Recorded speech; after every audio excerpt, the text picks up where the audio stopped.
Rob Dibble Show with Ben Darnell in your afternoon drive. One of our favorite people joins us now, Kevin Kernan from Ball9.com, talks some MLB. And Kevin, how are you, buddy? Doing great. Better than Shohei. So Shohei last year was coming off Tommy John surgery. Then he screwed up his shoulder in the postseason.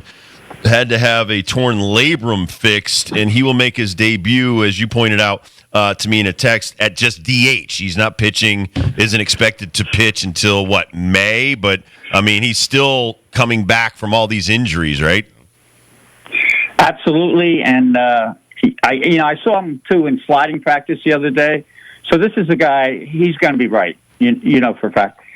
I mean, people forget that not only did he lead in so many power categories, but he also was the on-base percentage leader, 390, slugging 646, OPS 1036. So this is getting him back healthy just is incredible in so many ways. Looking forward to it tonight with the DH and with some of the the Dodgers' moves are just incredible across the line. They basically added Dibs, three number one starters in some ways, and two closers. So they're just loading up tremendously. Look, I think Ohtani's going to be fine. The fact that he could still play, and we all remember Dibs, he was holding his shoulder. Remember how he was holding his hand against holding his uni when he was trying to run? And I did hear he's wearing the Jason Colleran has a kind of a protective thing that really works, and some players are starting to use that to give more support to the shoulder. Locks your shoulder in. I see some pitchers are using that so they don't overthrow. Yeah, exactly. He is throwing, though, and there is a situation where he is going to be a part of this rotation. It still boggles the mind here, and we were arguing all show long, like every single break of, it's not worth it, or it is worth it. It's not worth it. Wait, it is worth it. Like, is it worth it? Two Tommy Johns or whatever they called the last one, it's worth it, and here's why, Ben. He could be making his pitching debut tonight too, if he really wanted to. They have a governor on him, so to speak, to slow him down. Because I was thinking about this today, and nobody's looked at it this way, but this is the way I look at things, and I think this is why you guys have me on. Basically, what Andrew Friedman has done with this Dodgers pitching staff, because now he's got the money, he's done the same thing with the starters that he did in Tampa Bay. Remember all those years they just kept running one reliever after another that we never heard of, and all of a sudden the guy was good, and all of a sudden he blew out his arm and he was gone. But there was one more. The Dodgers essentially have two sets of starting pitchers. They have a varsity and they have a JV, and they're going to hold some guys back because it isn't July or in August that's important, and certainly not April. Right. What's important is October. So they're going to hold all these by having so many starters and so many number ones. They're going to be able to hold these guys innings down. And I think what the Dodgers are trying to do, most of all here, is to make sure that all their aces, they're adding Yates and Tanner Scott, all their closers, they're all ready for October. If you think about it, it's a brilliant way to attack the season if you have the money to spend for this. And they truly do have an ace in my mind in Blake Snell. So, and adding that too. So I think it's almost like taking the model of the Rays and putting into a supercalistic formation of making it work for the Dodgers and all their money. So now the starters will always be there, no matter what you go through. And we haven't even mentioned Kershaw and all this. So I think it's worth it with Ohtani because I think he will be healthy. Once anything can happen. We can never, you can never say never. But it's definitely worth it to have him pitch. And imagine the emotional boost too you're going to get when that guy comes in. It's an amazing story, and they're going to need it. I'm not giving them the thing because I think that the Padres are going after him this year in a short series. Anything can happen. The Mets are going to be dynamite. So it's really going to be a great year for the NL. All right, not to use your argument, but to talk about what you just said. They have two sets of starting pitchers. Why do you then need to throw this guy out there? Last time he started, he was 28, 2023, 28, 3 starts, 132 innings pitched, 85 hits. We know he's one of the most dominant pitchers. Cy Young. But last year he did something so spectacular, 50-50. We've never seen that before. They win a world championship. I don't want to say this, but I'm going to say it. It's almost being greedy to make this guy pitch on every fifth day as well as what he did offensively as a DH. I'm not arguing for or against it. I'm just saying you have a plethora of pitching. Do you need to throw Shohei? This is. Do you need $765 million? That's so true. I know. Yep. Yeah, but Soto's not pitching. Right. Soto's not pitching. I understand. I hear you. And in the days past, with the unity of a team, and this guy's our ace, and we're going to ride this horse. It's a whole different world now. And I can answer it in one simple sentence: back to back. The Dodgers want to go back to back for the first time in their history. No one's done it since the Yankees did it back in 98, 99, 2000. And I think it's almost you're right. It's an embarrassment of riches, but it's worth taking the shot because even in a worst case scenario, I'm not saying that this would happen, but Shohei comes out, all of a sudden blows out the elbow and he's gone. They still have enough. So why not really make a statement here and use? I look at it from this perspective too, as a baseball fan and someone who's been in dugouts and everything. I want the best out there. I want Babe Ruth pitching and I want Babe Ruth hitting. And we only get one shot at this. It's not going to happen again. It took 100 years for it to happen last time. It's going to take another 100 years. So I think it's the greatest thing in the world. I'm actually, as much as it probably shocks you, I'm all for this. I'm all for burying somebody, burying the opponents, sweeping the Padres, and also having. And not only that, say the staff is going great and they're playing a 5-game series against the Padres. You get a chance to, you go through your first 3 starters and Shohei's not in there. I'm closing with Shohei. I'm showing people the world that, hey, it's kind of like the WBC Japanese team, how they tried to finish it off. I'm with Kernan all the way on Kernan's stepping on your neck. He's keeping you on the ground. All right, I want to know from you and some of the people you've been talking to in the last couple of weeks, the early returns on the automatic balls and strike system. The best thing about it, guys, and Dibs, you're going to agree with me on this one. Death to framing. Framing is dead. Ooh. Framing is dead once they go to the ABS. Because I've already seen many cases. Catcher sets up outer half. Fastball comes, but it goes on the inner half. Catcher stabs at it, and umpire calls it a ball because that's how it's been forever. All of a sudden, challenge, tap your head, boom, it's a strike because it hit the strike zone. So framing, no more. Pitchers are going to be able to get targets again. They're not going to have that target for half a second and then you drop down because they want to catch the ball from underneath. All these coaches who roll balls to catchers and don't worry about blocking pitches. To me, that's the win for ABS. I'm shocking you today because I'm actually agreeing with something that baseball's doing. I absolutely love what you just said. I told Ben, what was the first thing I said? The catchers are on one knee. It's pissing me off. Oh, yeah, and then dropping them. So you need to do this story for Ball 9. You need to interview Adam Wainwright because I just watched the video on Adam. He's beautiful. I saw Doesn't that video. need to be doing this. He throws himself out there. He's like, this sucks. Why do the catchers – and I watch it all the time now at the high school level. They're putting their glove on the plate, and then they're bringing it up. It's a moving target. I would have lost my mind. I mean, I still don't understand why the catchers don't still have that orange ring on their glove because I love throwing to that. Black glove, orange ring. Tan glove, orange ring. I could follow that target with squinty eyes. I didn't even need to have my eyes wide open. Why are you putting the glove flat on the ground, picking it up? He's like, why are you moving the target? You're driving me crazy. So I love what Adam Wainwright said about that target crap.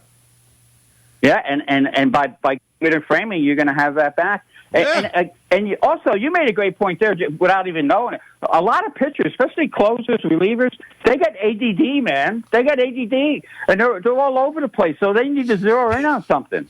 And by having that target there, it's been there forever. And the easy answer, and again, this is why I don't like the nerds, and I make it very clear, and I don't care if I ever talk to a nerd GM the rest of my life. These are guys who went from Stratomatic, they went to Ivy League, and then they went to the major leagues. They don't know it. They don't know, Dibs. That's the answer. They don't realize how you so well just talked about how great that is for a pitcher to have that target. They don't have a clue because they've never been there. And worse still, there's been many GMs who have never been there but been around the game. They got rid of all the guys who know what it's important to have it there. You know, the people who learn from Johnny Sane, they've all been thrown out. So all the people who know what you're talking about don't even have a voice anymore, and that's where we're at with the game. So by inadvertently creating a new technology system, they've actually brought it back to baseball a little bit. Nice. Kevin Kernan, ball9.com. Check out this website if you're a baseball fan, or even if you're not. It'll probably get you in the mood for the season to start. Kevin, teach our Boston Red Sox fans on what's going to happen in the infield. Devers, Bregman, who's going to play where? I'm guessing there's going to be a little bit of third for Devers, and I wrote about this last week. I don't know if you saw it, Ben, but to wrap it all up, because first of all, major fumble by Boston front office. This has got to be explained to Devers like you're talking to a kindergarten guy, you know. So when he comes in, he understands all this. They didn't do it. They dropped the ball. But I'm going to go to Annie Savoy from Bull Durham. Bull Durham, the great movie, and at the end of the movie. She's talking about her old boyfriend, Nuke Lelouch, who's going to be a star ace pitcher. And she says the world is made for people who aren't cursed with self-awareness. And I think that's where Rafi is. He doesn't have self-awareness of where he is defensively. Now, I think he can be better. This is also, again, I do like one factor of this. This is like, okay, Ralphie, show us you're a great third baseman. Because worst comes to worst, you drop Bregman over to second base. If Ralphie plays third like he does in the playoffs when he's completely focused, maybe it won't be so bad. But the answer is he will realize sooner or later this is best for him, for his shoulders. Third base, happened to David Wright. I saw it happen to David every year. Happens to a lot of third basemen. They fall on their shoulders, they dive, they do this, boom, shoulders start to go, career starts to go. Back starts to go. So in the long run, you got to put Bregman at third. If I'm running if I'm Alex, and I've talked to Alex about stuff like this, if I'm Alex Cora, Bregman's third, Rafi gets in on occasion. I hope that the kid Campbell steps it up and he gets to second base.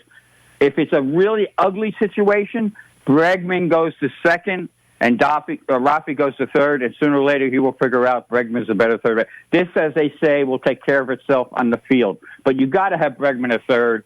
And I think you got to come up with a different second baseman, and you got to have Rafi DHing, and that's just the way it is. And if he can't DH, because a lot of guys can't, a lot of guys, they're so nervous. Alonso's like a terrible DH. They need to be on the field. Then he's going to have to make an adjustment. If he lifts his game to a certain level, you drop Bregman over to second.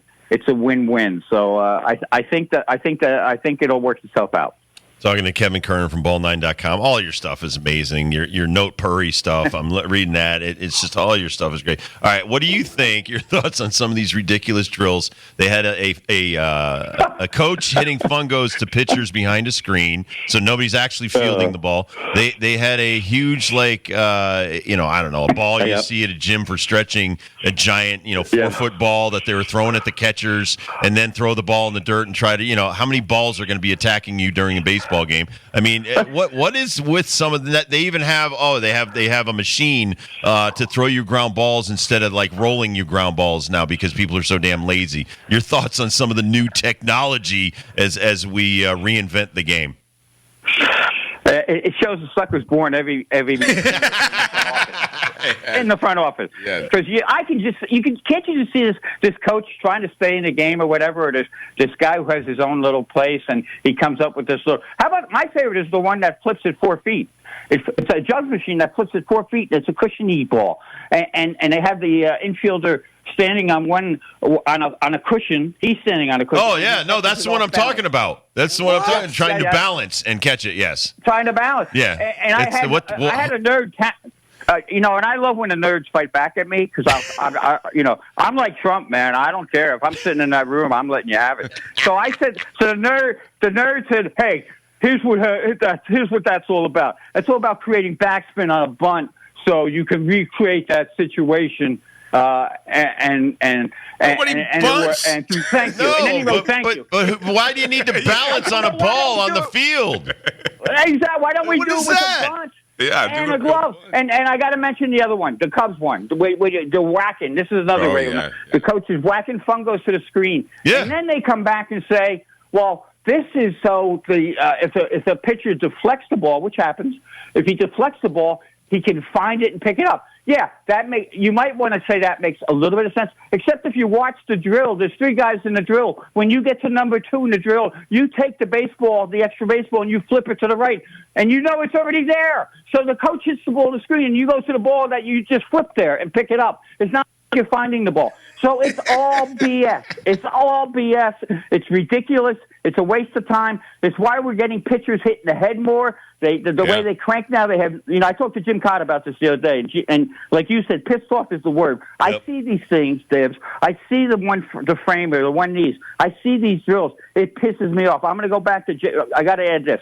Jason Dominguez, terrible left fielder. Terrible left fielder. We talked about this yesterday. Yankee pitchers are going to. The pitchers are going to get them at some point. I talked to Steve Finley once, and he gave me the greatest drill in the world. I watched him do it. Great outfielder, by the way. Great outfielder. 5 Gold Gloves, 19 years. I go early to training camp one day with the Padres. He's out there by himself with a coach. First 20 balls hit, he just moves his head to the spot. The next 20 balls he tracks down. I said, Steve, what's that all about? He goes, the first 20, I want to get my eyes, I want to move to the ball, I want to get jump on the ball. So I get the work in of 20 balls there, and then the work of 20 more. So I'm getting double work without destroying my body, and I know where the ball is. You watch Dominguez in left field. He gets no jump. He can't judge a fly ball. He needs to do the Finley drill, not these goofy drills that they're doing. Get a coach out there, bust his butt, hit 1,000,000 fungos, and there you go. Dominguez will get better.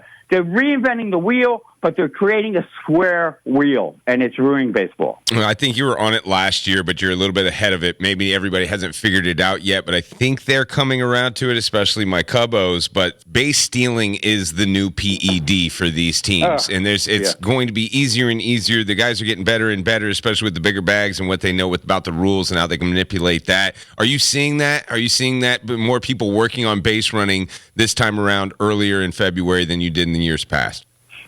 Absolutely, and it's about time. And actually, when Dibs actually mentioned that, because I'd forgotten about the 50-50, when Dibs mentioned the 50 stolen bases for Ohtani, I was saying in my head, they weren't real stolen bases because of the stupid rules. The bigger bases. So, yeah. And I'm going to go one step further. Just like I told you that was going to be the next steroid, basically, stealing bases. You told us that a couple years ago. The next steroid in baseball is being the aggressor. Bring manliness back to baseball. And not worrying about. I saw a little thing the other day where a runner kind of slid into home and they kind of brushed each other and they were going to hug it out. Basically, forget that. Go. I'm calling it go for the jugular baseball. Teams that go for the jugular baseball will win. And that gets back to our original point about Ohtani and what the Dodgers are doing. Because I think I will give the Dodgers credit.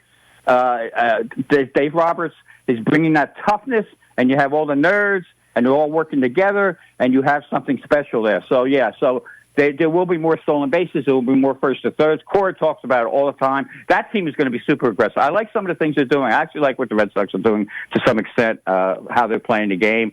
And that's how, and if again, the proof is always in the pudding. The Yankees lost the World Series because of it. It's that simple. What'd you think about Juan Soto and giving Batty that truck for his number? 2 things. I think it's a great way to get indoctrinated in the clubhouse. Everybody loves you then. He had to do it. But I think, I'm going to go on record right now, adding Juan Soto is going to make the Mets a better team, not only because of his ability, but his ability to talk and discuss baseball, have a smile on his face, be ahead of the game in that dugout. It's a throwback. He's the throwback. He's going to make a lot. Alonso's already got 4 or 5 walks in spring training, so I think he's going to help Alonso. That was a great move by him to kind of be settled in there. And I'll be interested to see what other gifts he gives through the years. And I think it's I like Soto. I think the Yankees. I don't know if they really had a chance, but I do think the Yankees are going to miss him desperately because he's such a smart baseball player. Let's give our Yankee fans something to like in this interview. Devin Williams is their closer now. I've always hated this guy being a Cubs fan because he was a great on the Brewers, but he was a little banged up last year, didn't pitch as much as he did in the couple of years before that. What are your expectations for this guy in pinstripes? I'm a little weary. I got to be honest, because I just think changeup guys. If you sit on the changeup all the time, you might be okay. But he has, he's just got that fancy changeup because the way he pronates his arm, it's a little different. I hope he gets off to a good start. If he gets off to a good start, he'll be fine. He's already got a W. He got the beards back. So he won. Yeah, and like my smart ass comment to that was, I'm not really concerned about the beards covering the Yankees' faces. I'm more concerned with the pitchers covering first base.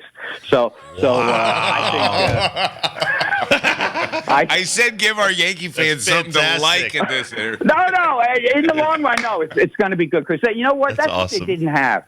They didn't have that guy you could definitely go to all the time. They found him. They found different guys. Clay Holmes had his 13 blown saves or whatever. So I think it's a great move by the Yankees did the best they could with what they had going after losing that. The only problem is, again, you rely on Stanton. You got the double. I never heard of this before in my life either. I've been around since 1977, watching baseball since 1960.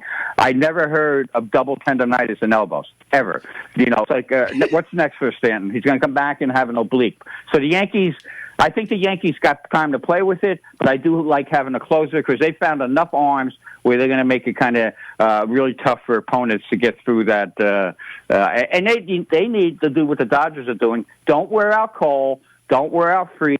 Make sure they're ace 1 and 2 come October. So, I do think the Yankees are in good shape. Yankees are in good shape because if Kumbaya Boone gets holds the guys down a little bit, he's got the long-term contract now. He doesn't have to be nice to everybody. He can drop the hammer now. I can't go a long time without talking to you, man. You just put a smile on our face. You're awesome. I love you, man. Well, I always say you guys fire me up. Oh this is all real. It's That's great. Yeah, this is real. Covered first base. KK, you're the best, my friend. We'll talk to you soon. Thank you, Kevin. Whatever. You know where to find me, and I'll be running around some camps next week. All right. Thank you, KK. Excellent. Take care. Kevin Kernan, everybody, ball9.com. By the way, that car was $92,000. The one Batty got? The one that Batty got is beautifully. It was decked out. Bad thing is he's got to pay the taxes on it. Soto ain't paid. Oh, Soto's got that. I think Soto should pay. Soto's got that in the back pocket. But I still think it's very generous of him. I don't care how much he's getting Hell paid. Yeah. We'll take a quick break. We'll come back on the Rob Dibble Show with Ben Darnell on your afternoon drive. Kirk Kaplan's on the 1s and 2s, and you've got John Ashmead. He is back on our YouTube video. We'll be right back with First Dibs question of the day. Well, we have the